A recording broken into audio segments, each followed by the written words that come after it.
A Igreja Vetero-Católica é parte do corpo católico e segue os ensinamentos universais da Igreja Santa, Católica e Apostólica.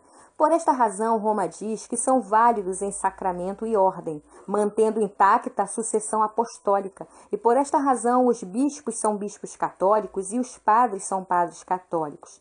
Quando administram os sacramentos, são os mesmos sacramentos recebidos do clero romano. Como faz a Igreja Vetero-Católica em relação ao papado? O nosso Senhor disse a São Pedro: sobre esta pedra edificarei a minha igreja. Então Jesus lhe afirmou: bem-aventurado és, Simão Barjonas, porque não foi carne que te revelaram, mas meu Pai que está no céu. Também eu te digo que tu és Pedro, e sobre esta pedra edificarei a minha igreja. Mateus capítulo 16, versículo 13 ao 18. A fé de Pedro era a pedra e, portanto, é reconhecer a Pedro como o primeiro entre os apóstolos, mostrando a fé de que chamou a atenção de nosso Senhor. Todos são iguais apóstolos, como Cristo mandou, e vemos Pedro como o primeiro entre iguais. O sucessor de São Pedro, o Papa, é o primeiro entre iguais e é eleito por seus pares para governar a Igreja. Por esta razão, nós oramos pelo Santo Padre durante o cânon da missa, como oramos por nossos próprios bispos e todos os bispos da Santa Igreja Católica. Então, o que pensa a Igreja Vetero-Católica sobre infalibilidade papal? Todos os apóstolos do Senhor são iguais, como Cristo mandou. Todos os bispos são sucessores do apóstolo, compartilhando o mesmo poder. Toda a autoridade da Igreja está nos bispos ortodoxos católicos, unidos pela profissão de fé do sacramento, do reconhecimento mútuo e intercomunhão atual. O episcopado é uma instituição divina que governa a Igreja universal. Ninguém é infalível, porque o homem, por natureza, está sempre sujeito ao erro e ao pecado. O Papa é o primeiro entre iguais, e apenas como a voz de seus pares para a Igreja Católica Romana. O Papa não é infalível, mas prega a fé infalível. Se nos lembrarmos de que Pedro, o primeiro entre os apóstolos, foi também um discípulo que pregou e negou a Cristo 3 vezes, então percebemos de que ninguém é infalível.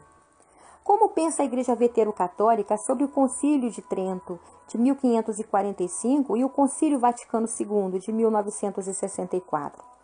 Os bispos presentes no Concílio de Trento e do Vaticano II eram bispos católicos romanos. Não estavam presentes os bispos católicos ortodoxos da Igreja Universal. Por esta razão, estes conselhos não são reconhecidos como ecumênicos da Igreja Universal. Algumas mudanças que surgiram após estes conselhos foram boas, mas não têm de obedecer completamente. Um conselho só pode ser infalível quando todos os bispos católicos e ortodoxos se juntam ecumenicamente para saber a opinião de toda a Igreja. Isto só acontece quando todos os bispos do cisma e da separação se unirem de todas as extremidades da terra. Pode um padre vetero casar-se? Considerando-se de que a Igreja Católica tem sido em torno de 2000 anos, descobrimos que o celibato é uma inovação na Igreja. Concílio de Trento, 1545.